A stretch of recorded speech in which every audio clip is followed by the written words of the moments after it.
রাতে ট্রেনে বসেছিল শিপন। হঠাৎ তার দাদার পুরনো মানচিত্রটা হাতে আসে। একটা রহস্যময় জঙ্গলের ভেতর লুকানো গুপ্তধনের চিহ্ন। পরদিন ভোরেই সে রওনা দিল সেই জঙ্গলের উদ্দেশ্যে। জঙ্গলে ঢুকতেই চারদিকে অদ্ভুত নীরবতা। পাখির ডাক নেই, শুধু পাতার শব্দ। মানচিত্রে দেখানো লাল চিহ্নের দিকে এগোতেই হঠাৎ ঝোপের আড়াল থেকে বের হলো এক বিশাল কালো কুকুর। কিন্তু আশ্চর্য, কুকুরটা আক্রমণ না করে সামনে পথ দেখাতে লাগল। শিপন বুঝল এটা হয়তো দাদারই পাঠানো কোনো সংকেত। পথ শেষ হলো এক পুরনো ধ্বংসপ্রাপ্ত মন্দিরে। দরজায় খোদাই করা ছিল 3টি চিহ্ন: সূর্য, চাঁদ আর তলোয়ার।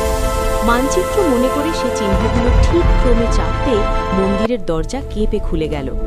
ভেতরে ঢুকে সে দেখতে পেল সোনার বাক্স, কিন্তু তার ওপর লেখা সাহসীদের জন্যই এই ধন। হঠাৎ মাটি কাঁপতে শুরু করল। সময় কম, শিপন দ্রুত বাক্সটা গিয়ে বের হয়ে আসে।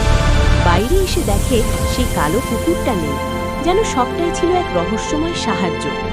বাক্স খুলে সে অবাক, ভেতরে সোনা নয়, ছিল একটি চিঠি। সত্যিকারের গুপ্তধন হলো সাহস আর বুদ্ধি। শিপন হাসল। সে বুঝল এই অভিযানের আসল জয় ধন নয়, তার নিজের সাহস। সাহস এবং জ্ঞানই প্রকৃত সম্পদ।